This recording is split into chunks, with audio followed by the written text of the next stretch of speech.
അല്ലാഹുവിന്റെ ബദരീങ്ങളോട് ചോദിക്കുന്ന ആളുകളുണ്ട്. ബദറിന്റെ രണഭൂമിയിലെ ജീവൻ കൊടുത്തുപോയ ശുഹദാക്കളോട് ചോദിക്കുന്ന ആളുകളുണ്ട്. ആ ബദരീങ്ങൾ ആരാണെന്നറിയോ? ബദർ മൗലിദിലൂടെ യാമൻ ബിഹി ഹല്ലറദ വഹമൻ ബിഹമ്മിൻ കിദാ കുല്ലാദിയും മുസ്തൻജിദായ അഹ്ല ബദർ ശുഹദാ. ആദിയുണ്ടോ, വ്യാധിയുണ്ടോ, ദുഃഖമുണ്ടോ, വിഷമമുണ്ടോ, വിളിച്ചോ ബദർ ശുഹദാക്കളെ ഒന്ന് തേടുന്നവരുണ്ട്. മദ്രസന്നൂറിലെ മഹ്ലറത്തുൽ ബദരിയയിലെ മരിക്കുന്ന നേരത്ത് ബദരീങ്ങളുടെ കാവല് തരണേ പടച്ചോനെ എന്ന് ചോദിക്കുന്നവരുണ്ട്. പ്രിയമുള്ളവരെ, ബദരീങ്ങളുടെ പാത വിടുമ്പോ ആരാ ബദരീങ്ങളെന്ന് മനസ്സിലാക്കാ, ബദരീങ്ങളുടെ പാതകളെ പഠിക്കാ. പ്രിയമുള്ളവരെ, ആയുധ സാമഗ്രികളില്ലാതെ ഈമാന് കൈമുതലാക്ക് ബദറിന്റെ രണഭൂമിയിലേക്ക് ഇറങ്ങുമ്പോ അവിടെ പടർന്ന് പന്തലിച്ചൊരു ആദർശമുണ്ട്. ഹസ്ബുനല്ലാഹ് ഹസ്ബുനല്ലാഹ് ഹസ്ബുനല്ലാഹ്. നിങ്ങൾക്ക് അല്ല മതി, അല്ല മതി, അല്ല മതി എന്ന എന്തിനാണ് ബദരീങ്ങളുടെ തേട്ടമെന്നറിയുമോ? ആ ബദറിന്റെ തലേ രാത്രി അല്ലാഹു പറയുന്നുണ്ട്, ഇത് നിർഭയത്വത്തോടുകൂടെ സകലമാന സഹാബത്തിനെയും അല്ലാഹു ഉറക്കി കിടത്തുമ്പോ ബദറിന്റെ രണഭൂമിയിൽ ഉറങ്ങാത്തൊരു നായകനുണ്ട്. ആരാ? ലോകത്തിന്റെ മുത്ത് നബി മുഹമ്മദുർ റസൂലുള്ളാഹ്. നിരന്തരമായ തേട്ടമാണ് റബ്ബിനോട്.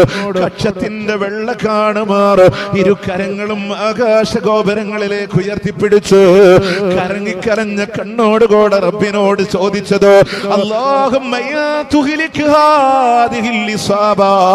അല്ലാഹുവേ, ഈ ചെറുസംഘത്തെ എങ്ങാനും നീ നശിപ്പിക്കുകയാണെങ്കിൽ ഞങ്ങളുടെ മക്കൾ യതീമുകളാകുമോ എന്ന് പേടിയല്ല, കൊച്ചു മദീനയുടെ ഭരണം നഷ്ടപ്പെടുമോ എന്ന് പേടിയല്ല, മറിച്ചല്ലോ ലം തുഅബദ അബദാ, നിന്നെ മാത്രം ആരാധിക്കപ്പെടില്ല അല്ലാ. അതിനാണ് ബദറുണ്ടായത്. ഇത് തസ്തഈസൂന റബ്ബഹു. 8-ാം അധ്യായത്തിന്റെ 9-ാമത്തെ വചനോ, അവരുടെ റബ്ബിനോട് അവരെ ഇസ്തിആസ തേടിയപ്പോ അല്ലാഹുവിനോടാണ് അവരെ ഇസ്തിആസ നടത്തിയത്. പ്രിയമുള്ളവര്, ആ ബദരീങ്ങളുടെ പോരാട്ടം എന്തിനാ? ദ്വന്ദ്വ യുദ്ധത്തിലോട് ആദ്യമായി താഴെ വീണ് പോയ ഉബൈദ കണങ്കാലിന് വെട്ടുകൊണ്ട് താഴെ വീഴുമ്പോ സ്വഹാബത്തെ താങ്ങിയെടുത്ത് റസൂലുള്ളാഹിന്റെ മടിത്തട്ടിലൂടെ കൊണ്ടുവന്ന് കിടത്തുമ്പോ അവിടെ കിടന്നുകൊണ്ട് പറഞ്ഞില്ല നബിയേ, ചൂകം ദേനോ ബൈദത്ത് എടുത്തത് അമ്മ, ചോരിന്തേ വരും വഴി കൊഴുകൈതമ്മ, നികരറ്റവർ യാസീർ ഹബീബുള്ളാന്റെ നേശാതീരു മുമ്പ് കിടത്തിക്കൊണ്ട് അവിടെ ഉബൈദത്ത് പറയാണ്, എന്റെ കാല് വീണ് പോയി റസൂല്, എന്റെ കൈ വീണ് പോയി ഹബീബ്, ഇവിടെ കിടന്നുകൊണ്ട് ഞാൻ മരിച്ച അങ്ങ് ബദർ ശുഹദാക്കളിൽ പെടുമോ നബിയേ? അല്ലാഹുവിന്റെ മുത്ത് റസൂല് പറയുന്നു, ഉബൈദ, നീ എവിടെ കിടന്ന് മരിച്ചാലും ഷഹീദാ. എന്തിനാ ശുഹദാക്കൾ അവരുടെ കയ്യും കാലും കൊടുത്തത്? എന്തിനാ ശുഹദാക്കൾ അവരുടെ ഭാര്യമാരെ വിധവകളാക്കിയത്? എന്തിനാ ശുഹദാക്കൾ അവരുടെ മക്കളെ യതീമുകളാക്കിയത്?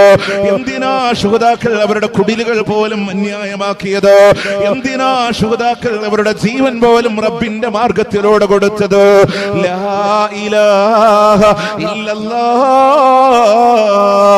ആ ബദരീങ്ങളോട് ഹൃദയത്തിന്റെ കോണിലോട് സ്നേഹമുണ്ടോ എങ്കിൽ ആ ബദരീങ്ങളോട് തേടാനില്ല. അവര് പറഞ്ഞ അല്ലാഹ്, അവര് പറഞ്ഞ അല്ലാഹ്.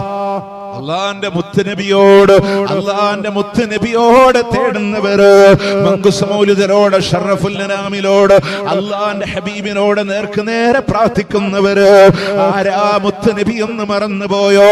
ഖുൽഇന്നമാ അദ്ഉ റബ്ബി വലാ ഉശ്രികു ബിഹി അഹദാ.